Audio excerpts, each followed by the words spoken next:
जय हिंद प्यारे विद्यार्थियों। मैं महावीर सिंह यादव आप सबका आपके प्रिय यूट्यूब चैनल महावीर यादव संस्कृत में हार्दिक अभिनंदन करता हूं, स्वागत करता हूं और सभी को राधे कृष्ण। आज की इस क्लास में आप सबका हार्दिक अभिनंदन है, स्वागत है। ये सत्र नया है और इस नए सत्र में आरपीएससी सेकंड ग्रेड अर्थात वरिष्ठ अध्यापक के पाठ्यक्रम में जो परिवर्तन हुए हैं, उन परिवर्तनों के साथ साथ किस रणनीति के आधार पर आप निश्चित सफलता प्राप्त कर सकते हैं, इस पर हम वार्तालाप करने वाले हैं। और आपका ये और मेरा कार्य कल्याणकारी हो तो मंगलाचरण की पद्धति के अनुसार भगवान शंकर और मां जगदम्बा से प्रार्थना करते हुए कहूंगा, कर्पूर गौरम करुणावतारम संसार सारम भुजगेंद्रहारम सदा वसंतम हृदयारविंदे भवम भवानी सहितम नमामि। भगवान शंकर और मां जगदम्बा की कृपा आप सब पर बनी रहे, राधा रानी और भगवान कृष्ण सदैव आपके रक्षक बने, ऐसी कामना के साथ बढ़ते हैं। जैसा कि आप थंबनेल पर देख रहे हैं कि नवीन संकल्प और नवीन रणनीति, कोई भी युद्ध हो, कोई भी संघर्ष हो, किसी भी प्रकार का बड़ी सफलता का कार्य हो, किसी भी प्रकार के पद को प्राप्त करना हो, कहा भी जाता है साहसे श्रीवस्ती, जो साहसी व्यक्ति हैं, उत्साही व्यक्ति हैं, वो राजलक्ष्मी को, धनलक्ष्मी को और गृहलक्ष्मी को प्राप्त करते हैं। तो जीवन में अगर आपको आगे सफलता प्राप्त करनी है तो नवीन संकल्प होने चाहिए, एक दृढ़ निश्चय होना चाहिए। कितने भी तूफान आए, कितनी भी आंधी आए, कितने भी लोग आपको प्रताड़ित करें, कितने भी आप जो है परेशान रहें किसी भी प्रकार से, कितने भी उत्थान पतन आए, लेकिन आपको जो आपका दृढ़ संकल्प है वो नहीं त्यागना चाहिए और हमेशा सफलता के लिए नई रणनीति का सृजन करना चाहिए जिससे आप आगे बढ़ें। तो यहां देखिए, आरपीएससी सेकंड ग्रेड का जो सिलेबस आया है, संस्कृत का नया पाठ्यक्रम आया है 2025 का, उसी पर आज हम चर्चा करेंगे। क्या हटा है, क्या जुड़ा है, किस तरह से जो है प्रश्न पत्र की प्रकृति रहेगी, किन विशिष्ट तथ्यों का ध्यान रख करके आप सफलता को प्राप्त कर सकते हैं। तो उसी क्रम में आगे बढ़ते हैं। देखिए,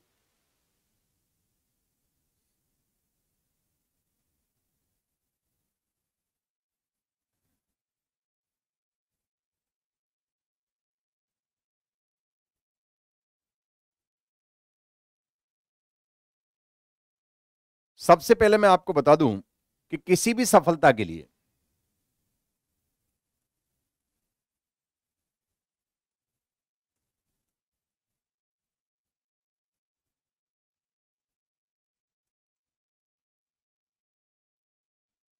निश्चित सफलता के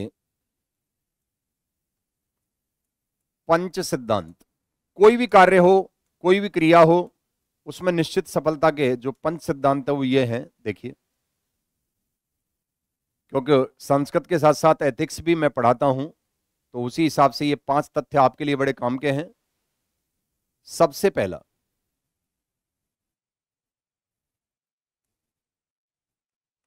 कुशल रणनीति।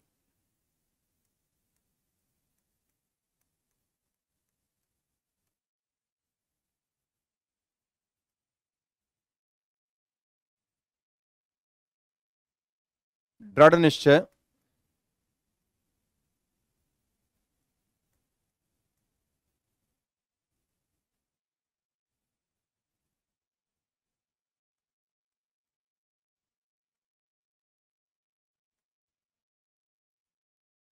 मार्गदर्शन युक्त परिश्रम। कोई कहता है स्मार्ट वर्क करो, कोई कहता है हार्ड वर्क करो, आप केवल मार्गदर्शन युक्त जो है परिश्रम कीजिए, जिसमें मार्गदर्शन आपके लिए होना चाहिए। वो चाहे आपके कोच के माध्यम से हो, चाहे अध्यापक के माध्यम से हो, चाहे किसी लीडरशिप के माध्यम से हो।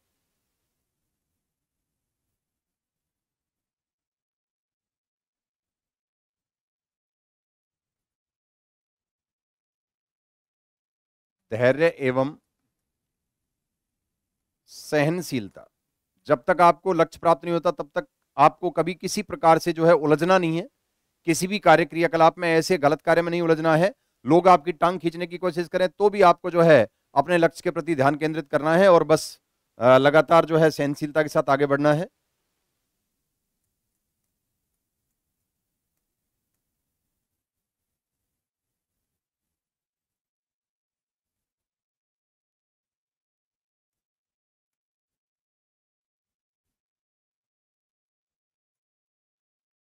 नवाचार युक्त, कार्यशैली। अब वो सिद्धांत चले गए जो पुरातन थे, उनमें से कुछ सिद्धांत ही स्वीकृत हैं। नवाचार नई शैलियों के साथ में जो है आपको जो है किसी एग्जाम में बैठना चाहिए और सेल्फ नोट्स भी बनानी चाहिए। साथ में प्रश्न पत्रों पर ज्यादा ध्यान देना चाहिए। जितना ज्यादा प्रश्न पत्रों का अभ्यास होगा, ऑथेंटिक बुक्स पढ़नी चाहिए, अच्छी किताबों से पढ़ना चाहिए, गाइडों के पचड़े में नहीं पढ़ना चाहिए। तो ये 5 टूल हैं जो आपको सफल बना सकते हैं। कुशल रणनीति, परमात्मा के प्रति जो है धन्यवाद ज्ञापन रहना चाहिए, कृतज्ञता का गुण आप में रहना चाहिए, अहंकार भाव आप में कभी नहीं आए, माता पिता और गुरुजनों का सम्मान आप सदैव करें, उनकी डांट में, उनकी फटकार में, उनके हर कार्य में कोई ना कोई उद्देश्य रहता है। तो एक तो कुशल रणनीति होनी चाहिए, एक दृढ़ निश्चय होना चाहिए, एक मार्गदर्शन युक्त परिश्रम होना चाहिए, धैर्य एवं सहनशीलता होनी चाहिए और नवाचार युक्त कार्यशैली होनी चाहिए। ये 5 सिद्धांत अगर आपके पास है तो आप किसी भी परीक्षा में भली भांति पास हो सकते हैं, सफल हो सकते हैं। देखिए जो पाठ्यक्रम आया है उस पाठ्यक्रम में देखिए, ये जो पाठ्यक्रम है सेकंड ग्रेड के लिए है, वरिष्ठ अध्यापक के लिए, सीनियर टीचर, और संस्कृत का पाठ्यक्रम है 2025 का।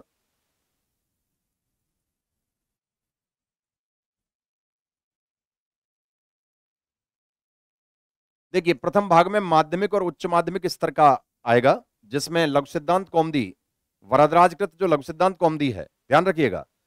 जो परंपरागत संस्कृत है उसमें वैयाकरण सिद्धांत कौमुदी को प्राथमिकता देते हैं, लेकिन जो आधुनिक संस्कृत है उसमें लघु सिद्धांत कौमुदी ग्रंथ को ज्यादा प्राथमिकता दी जाती है और ऑथेंटिक भी है। इसमें देखिए संज्ञा प्रकरण के अंतर्गत जो है माहेश्वर सूत्र आएंगे, उनकी उत्पत्ति, उद्भव, विकास, इसके अलावा उनसे जुड़े हुए तथ्य, उनकी विशेषताएं, ये सब चीज इसमें आएगी, जिसके साथ वर्ण विचार भी जुड़ जाएगा। उच्चारण स्थान भी इसमें देखो लिखे हुए हैं, उच्चारण स्थान है तो उच्चारण प्रयत्न भी है, ध्यान रखिएगा। अगर उच्चारण स्थान की कहीं चर्चा है तो ये साइलेंट बात है कि उच्चारण प्रयत्न भी आपको पढ़ने होंगे। आभ्यंतर बाह्य दोनों प्रकार के प्रयत्न आपको पढ़ने हैं। और इत संज्ञा के 6 सूत्र, लोप संज्ञा, प्रत्याहार संज्ञा, स्वरों के भेद, उदात अनुदात, स्वरित, ह्रस्व, दीर्घ, प्लुत, ये भी पढ़ना है, मात्रा भी पढ़नी होगी, सवर्ण भी पढ़ना पड़ेगा, तुल्यास्य प्रयत्नम सवर्णम सूत्र, उच्चारण स्थान पढ़ने होंगे, संहिता, परे सन्निकर्ष संहिता सूत्र है, हलोनंतरा संयोग सूत्र है, ये पढ़ना होगा, सुप्तिगंतम पदम, ये भी पढ़ना होगा। ये पहले भी थे अब भी हैं, इसमें कोई चेंज नहीं हुआ है। अब देखिए संधि प्रकरण के अंतर्गत सब कुछ वही है, इको यणची, एचो अवय आवे आदि गुणे, जो आपकी अत्संधि या स्वर संधि है उसमें यण, अयादि, गुण, इसके अलावा वृद्धि रचि, एंगी पर रूपम, ये उरण रप्रय का विशेष अध्ययन दे दिया है इसमें, पहले इतना नहीं था इसका। एंगी पर रूपम सूत्र, आके सवर्ण दीर्घ सूत्र, एंग पदांताती, इदु दे वचनम, ये सब हैं। हल संधि में स्तुना सूत्र पहले भी था अब भी है, स्टुना स्टू अब भी है। जलाम जसवंते यरो अनुनासिक अनुनासिक होगा, अब झलाम जसवंते दे रखा है तो झलाम जसी भी इसके साथ है, ये ध्यान रखिएगा। और तोरली जयवंत्रश्याम सश्वटी मौनुस्वार अनुस्वार से यही पर सवर्ण है, विसर्ग संधि। अब विसर्ग संधि में देखिए क्या आया है, विसर्जनीय से सहसा स्वरू अतुर प्लुत्वाद प्लुते, ये आ गया। हसी चय, रोरी, रलोपे पूर्व से दीर्घ, ये सभी आएंगे सूत्र। समासों में सब वही है, केवल एक चेंज है, देखिए दिगु, द्वंद, बहुब्री, कर्मधारय, तत्पुरुष, सभ्यभाव, ये सब हैं, केवल समास हटाया गया है, लेकिन इसका सामान्य अध्ययन आपको करना पड़ेगा। केवल समास हटाया गया है, लेकिन इसका सामान्य अध्ययन करना पड़ेगा, क्योंकि ये प्रथम समास है, यही जो है संज्ञा विनिर्मुक्त समास है, यह जो है अवशिष्ट समास भी है, जिसका कोई नहीं होता उसका भगवान होता है, और जिसका जो है जिसमें कोई और समास नहीं होता उसमें केवल समास होता है, एक सामान्य नियम है। अब देखिए प्रत्याश्रित जो प्रश्न आएंगे उसमें तब्य, तनियर, यत, ण्यत, क्यप, नबुल, ये तो थे ही, ये निर्णी जोड़ दिया है, जहां जहां जोड़ा है मैंने गोला कर दिया है। इसके अलावा देखिए इक्ते, इक्ते वतु, सत्री, सानस, तुमुन, इक्तवा, लप, लुट, घाय, कितिन, ये तो थे ही, मतुब था, ये कि वतुब जोड़ दिया है। एक देखिए आपके ये से जोड़ दिया है एक्स्ट्रा, इतच भी जोड़ दिया है, ये पहले नहीं था, तसिल भी जोड़ दिया है, ये पहले नहीं था, स्त्री प्रत्यय नहीं थे, स्त्री प्रत्ययों की वृद्धि हो गई है। जो आप प्रत्यय है, टाप, चाप, डाप, उनमें से टाप को जोड़ दिया तो ऑटोमेटिक चाप और आप भी आ गए इसमें। और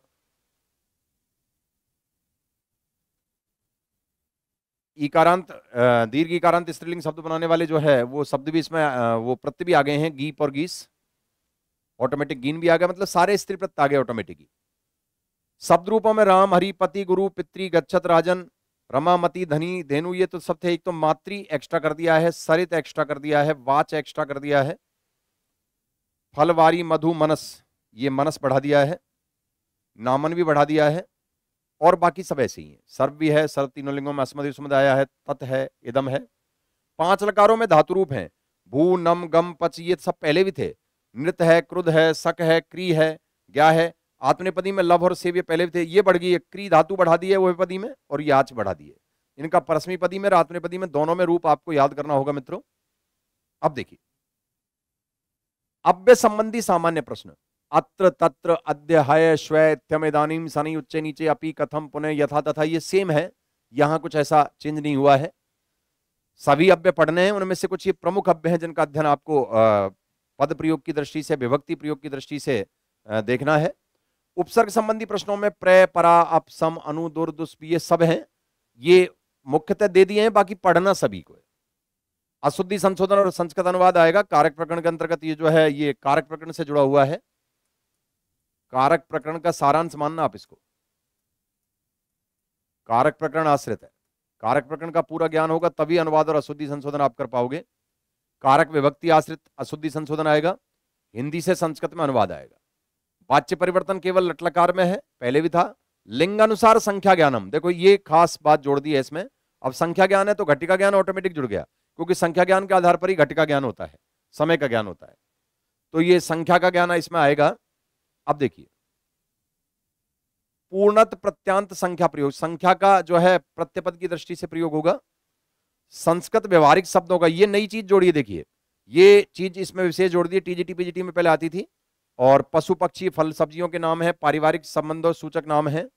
ये इनमें से प्रश्न पूछा जा सकता है कि किस जो है पशु को किस पशु के लिए संस्कृत में कौन सा शब्द, चटक का मतलब क्या है, और चटका का अर्थ क्या है, अश्व का अर्थ क्या है, अश्वा का अर्थ क्या है, ऐसे पूछ लेगा। कपोत, कपोती, इस तरह पूछ लेगा। तो फल सब्जियों के नाम भी आएंगे, ये विशेष जोड़ा है। अब द्वितीय भाग में स्नातक स्तर में देखिए जो विभक्ति प्रयोग है वो 2 प्रकार का होता है, सामान्य विभक्ति प्रयोग और विशिष्ट विभक्ति प्रयोग। सामान्य विभक्ति प्रयोग में कारक चिन्ह को देखकर या पहचान कर विभक्ति लगाते हैं, इस कारण से वहां जो सामान्य विभक्ति प्रयोग है उसको कारक विभक्ति प्रयोग भी कहते हैं। विशिष्ट विभक्ति प्रयोग में कारक चिन्ह को अनदेखा करके सुनिश्चित शब्द के साथ सुनिश्चित विभक्ति का प्रयोग किया जाता है, और वहां कारक चिन्ह को अनदेखा कर दिया जाता है, इसलिए उसको उपपद विभक्ति प्रयोग भी कहा जाता है। इसमें दोनों के मिक्स दे रखे हैं, प्रातिपदिकार्थ, लिंग परिमाण, वचन मात्रम। इसके अलावा कर्तुरिप्सितमम कर्म, कर्मणि द्वितीया, ये पहले भी थे। अधिसी स्थासाम कर्म एकथितम च उपन अनुअध्यांग वसय अभितय परितय समयानिक्सा हा प्रति योगे च कालध्वन अत्यंत संयोगे साधकतमम कर्णम कर्तृकर्णयोस् तृतीया हेतु अब्बर्गे तृतीया ये नंग विकार सहयुक्त है प्रधान, ये सारे सूत्र हैं और इनसे जुड़े हुए वार्तिक भी हैं। कर्मणा यम अभिप्रेति सह संप्रदानम, चतुर्थी संप्रदाने रुच्यर्थानाम प्रियमाण, ये सभी पहले भी थे। नमे स्वस्ति स्वाहा धारत उत्तमर्ण क्रुद्ध ईर्षा स्वे अर्थनाम यम प्रतिकोपे, प्रथमा द्वितीय तृतीया चतुर्थी पंचमी षष्ठी सप्तमी के सभी प्रकार के सूत्र हैं। ये पंचमी के चल रहे हैं, जनी कर्तु प्रकृति भुवे प्रभवे, षष्ठी से षष्ठी का गया, कर्तिक्रमणो कृति षष्ठी च अनादरे आधारो अधिकरणम सप्तमी अधिकरणे च यतश्च निर्धारणम यश्च भावेन भावलक्षणम, ये पहले भी थे अब भी हैं। अब देखिए छंदों में आर्या, अनुष्टुप, इंद्रवज्रा, उपेंद्रवज्रा, उपजाति, वंशस्थ, द्रुत विलंबित, भुजंग प्रयात, बसंतिल का, मालनी, मंदाक्रांता, शिखरणी, हरणी, ये स्पेशल है। शार्दुलविकृत, श्रगधर, पुष्पिताग्रा, इनका विशेष ध्यान रखना 2 छंदों का। अब देखिए अलंकारों में अनुप्रास, यमक, श्लेष, स्वभावोक्ति, उपमा, अनन्वय, ये स्पेशल दिया है। रूपक, उत्प्रेक्षा, व्यतिरेक, संदेह है, भ्रांतिमान, निदर्शनान, दृष्टांत, अर्थांतरन्यास, दीपक, तुल्योक्ता, समासोक्ति, ये बढ़ा दिया। विभावना, विशेषोक्ति, ये ध्यान दीजिएगा, ये स्पेशल है। अब देखिए वैदिक साहित्य, ये एक स्पेशल चीज जोड़ दी है इसमें जो पहले नहीं थी। साहित्य में लौकिक साहित्य का ज्यादा प्रभाव था, तो वैदिक साहित्य में देखिए वेद, उपवेद, ब्राह्मण ग्रंथ, आरण्यक, वेद, उपवेद,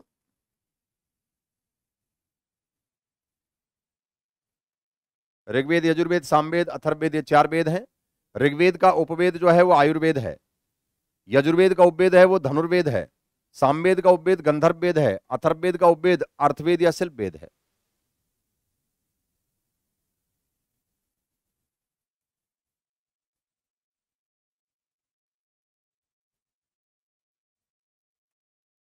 आरण्यक, इनका सामान्य परिचय आपके आएगा, ये ध्यान रखिएगा, ये विशेष रूप से आप ध्यान रखिएगा। अब वर्तमान में जो सिलेबस आया है आरपीएससी सेकंड ग्रेड का, वो पूरी तरह से टीजीटी पीजीटी के सिलेबस को फॉलो करता है। तो बहुत अच्छा सिलेबस है और इतना शानदार जानदार सिलेबस है कि इस सिलेबस को अगर आपने ढंग से पढ़ लिया तो ऐसा कोई संस्कृत का एग्जाम नहीं है जिसमें आप सफल नहीं हो सकते, निश्चित रूप से सफल हो सकते हैं, बशर्ते शून्य से शिखर की ओर पढ़ें। भीड़ तंत्र की बजाय आप जो है प्रजातंत्र में विश्वास रखें, अर्थात ऐसे स्थान पर ऑफलाइन या ऑनलाइन पढ़ें जहां या तो स्वयं पढ़ें अगर आपको स्वयं की मेधा जागृत है तो, या ऐसे मार्गदर्शन में पढ़ें जहां समय भले लग जाए लेकिन पढ़ाई जो है वो जीरो से हीरो के रास्ते को तय करती हो और एक एक विषय वस्तु आपको पढ़ने को मिले। देखो, जो समझदार विद्यार्थी हैं वो तो स्वयं ही लग जाते हैं, कमजोर को जो पास करा दे, कमजोर को जो अच्छा बना दे, वही अध्यापक सफल होता है। अब देखिए, बढ़ते हैं। निम्नलिखित सूक्तों के माध्यम से ग्रंथेभ्य सामान्य सूक्त से संबंधित ग्रंथों से सामान्य प्रश्न आएंगे। अब देखिए, ऋग्वेद में अग्नि सूक्त आएगा, वरुण सूक्त है, इंद्र सूक्त है, पुरुष सूक्त है। प्रथम मंडल का प्रथम सूक्त अग्नि सूक्त, प्रथम मंडल का 25वां वरुण सूक्त, इंद्र सूक्त दूसरे मंडल का 12वां, पुरुष सूक्त 10वें मंडल का 90वां। प्रजापति सूक्त, देखिए प्रजापति सूक्त को जोड़ दिया है और विश्वदेवा सूक्त हटा दिया है। देखिए, विश्वदेवा सूक्त हटाया,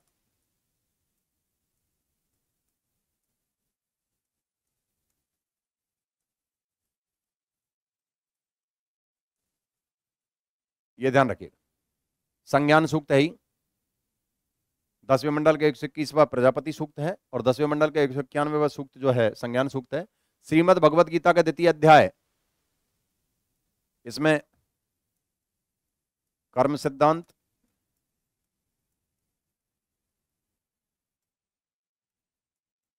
आत्म सिद्धांत,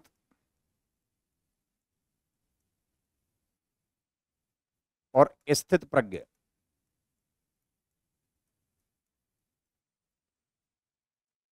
ये तीन चीजों पर विशेष ध्यान देना है। ईशोपनिषद है, इसका अध्ययन आएगा। अभिज्ञान शाकुंतलम है, ये पूरा ही दे दिया है। सुकनासुपदेश जो है कादंबरी का भाग है।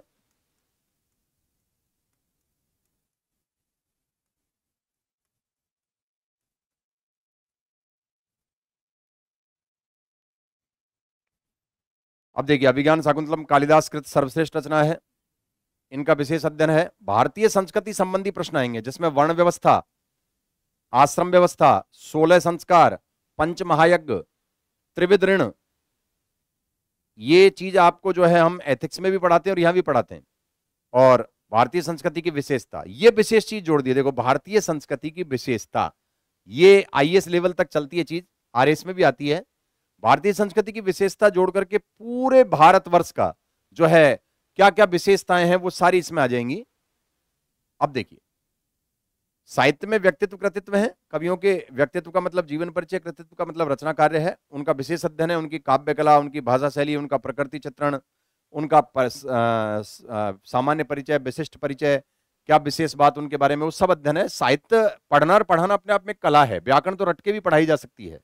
तो देखिए, महाकवियों में वाल्मीकि, वेदव्यास, अश्वघोष, कालिदास, भारवी, माघ, श्रीहर्ष, इनका व्यक्तित्व कृतित्व है, इनके ग्रंथों के बारे में पढ़ना है।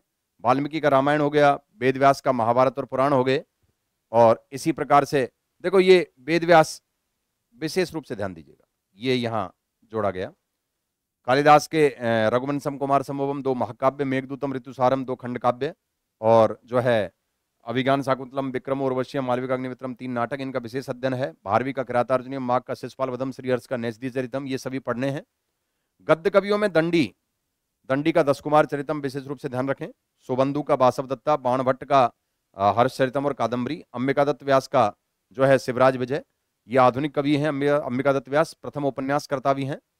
नाट्य कवियों की बात करें, अब देखिए नाट्य कवियों में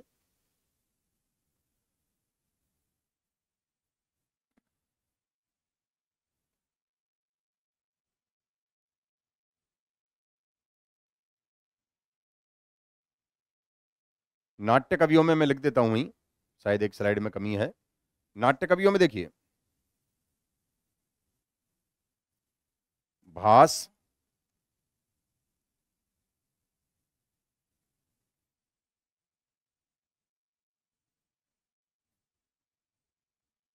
कालिदास, भवभूति,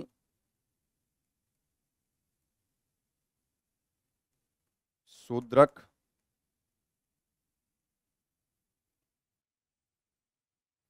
विशाख दत्त, इनका विशेष अध्ययन करना है आपको।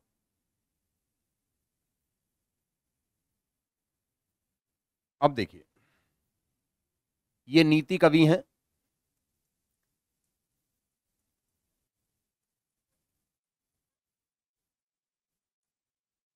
भर्तृहरि का जो है आपके नीति शतकम, श्रृंगार शतकम, वैराग्य शतकम, पंडित विष्णु शर्मा का पंचतंत्र, नारायण पंडित का जो है आपके हितोपदेश, ये सब पढ़ने हैं।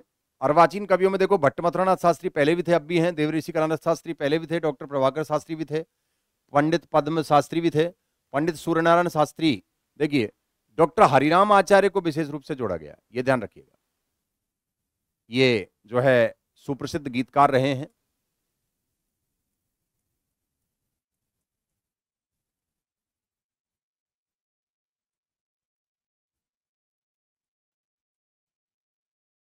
बहुत अच्छा पाठ्यक्रम कर दिया, इतना अच्छा पाठ्यक्रम है कि इस पाठ्यक्रम को पढ़ने में और पढ़ाने में दोनों में आनंद की अनुभूति होगी। और कुछ नवीनता आई है। देखिए, शिक्षण विधियों में ज्यादातर चीजें कॉमन है, वही है। भाषा कौशल, अध्यापन कौशल, दोनों भाषा कौशल है। देखिए, 4 भाषा कौशल,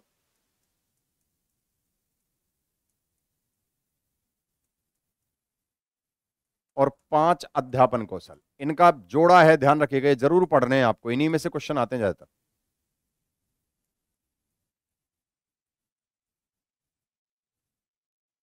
देखिए, ये ध्यान रखिएगा, श्रवण, भाषण, पठन, लेखन, ये चारों भाषा कौशल हैं। और प्रस्तावना, अन्वेषण, श्यामपट्ट, प्रश्नोत्तर और प्रभा, ये 5 अध्यापन कौशल हैं। इनका पढ़ना, इनमें से देखिए, पठन कौशल की अभिवृद्धि की विधि, लेखन कौशल की अभिवृद्धि की विधि, वदन, वदन का मतलब भाषण है, वदन कौशल की अभिवृद्धि विधि, श्रवण कौशल की अभिवृद्धि विधि, ये हो गया पठन। लेखन, उल्टा क्रम कर दिया है यहां, भाषण, श्रवण। जबकि होना क्या चाहिए था, 1, 2, 3 और ये 4, क्रम यह है इनका। पहले श्रवण है, फिर भाषण है, फिर पठन है, फिर लेखन है। अब देखिए, अध्यापन विधि, व्याकरण शिक्षण की विधि, गद्य शिक्षण की, पद्य शिक्षण की, नाट्य शिक्षण की, अनुवाद शिक्षण की। देखिए, अनुवाद शिक्षण को ही रचना शिक्षण कहते हैं, लेकिन रचना शिक्षण के नाम से स्पेशल दे दिया है, ये ध्यान रखिएगा। व्याकरण शिक्षण, गद्य शिक्षण, पद्य शिक्षण, नाटक शिक्षण, अनुवाद शिक्षण। इसके अलावा रचना शिक्षण विशेष रूप से जोड़ा है इन्होंने। अब अध्यापन कौशलों में देखिए, पाठ प्रस्तावना, व्याख्या, श्यामपट्ट उपयोग, दृष्टांत, प्रश्नोत्तर, प्रदर्शन, ये सभी प्रकार के जो है कौशल दिए गए हैं। पाठ योजना से संबद्ध प्रश्न, गद्य पाठ योजना, पद्य पाठ योजना, व्याकरण पाठ योजना, अनुवाद पाठ योजना, नाट्य पाठ योजना, रचना पाठ योजना के नाम से अलग से दे दिया। अब देखिए, ये आपका पाठ्यक्रम था जिसमें प्रमुख बातें आपकी रही। कुल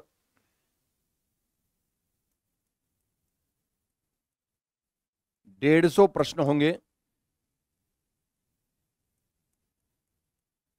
प्रति प्रश्न 2 अंक होंगे, कुल अंक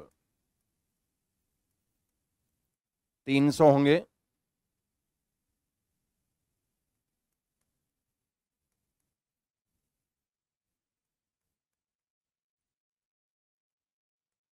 प्रश्न पत्र की जो प्रकृति है वो 3 प्रकार की होगी, इसको मैं त्रिविध कह सकता हूं।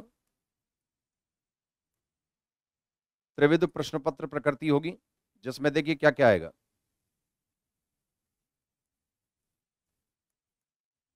व्याकरण आश्रित आएगा।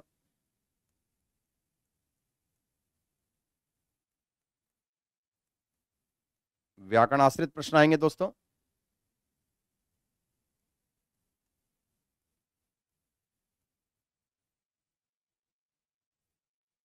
क्योंकि प्रत्येक भाषा विचार भाव अभिव्यक्त करती है, लेकिन हर प्रत्येक भाषा को रचना की दृष्टि से साहित्य और व्याकरण दो श्रेणियों में बांटा जाता है। व्याकरण जो है शुद्धिकरण का कार्य करती है, नियम उदाहरण बताती है। साहित्य जो है घटना प्रसंग आदि के माध्यम से हमें नैतिक मूल्य सदाचार आदि की शिक्षा देकर मार्गदर्शन करता है, कल्याण करता है।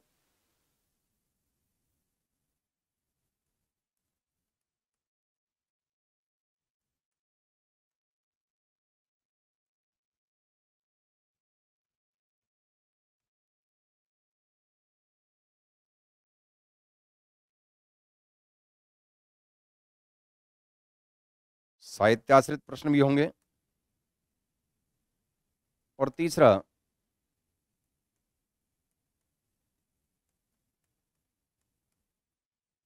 शिक्षण आश्रित प्रश्न भी होंगे, ये ध्यान रखिए। व्याकरणाश्रित, साहित्याश्रित और शिक्षणाश्रित, तीन प्रकार के प्रश्न आपके रहेंगे। तो ये आपका जो है आज पाठ्यक्रम की परिचर्चा रही, नवीन पाठ्यक्रम की। और इस पाठ्यक्रम को ध्यान में रखकर ही आपको तैयारी करनी है। मैं तो ये कहूंगा जब भी आप तैयारी करने बैठें तो आपके फोन में भी ये सिलेबस होना चाहिए, पाठ्यक्रम होना चाहिए। इसके अलावा आपके पास जो है इसका प्रिंट भी होना चाहिए, क्योंकि 90% समस्याएं तो पाठ्यक्रम को भलीभांति पढ़ने से ही समाप्त हो जाती हैं, ये ध्यान रखें। तो सभी के कल्याण की कामना करता हूं और अंत में यही कहूंगा, सर्वे भवन्तु सुखिनः, सर्वे सन्तु निरामया, सर्वे भद्राणि पश्यन्तु मा कश्चित् दुःखभाग् भवेत्। और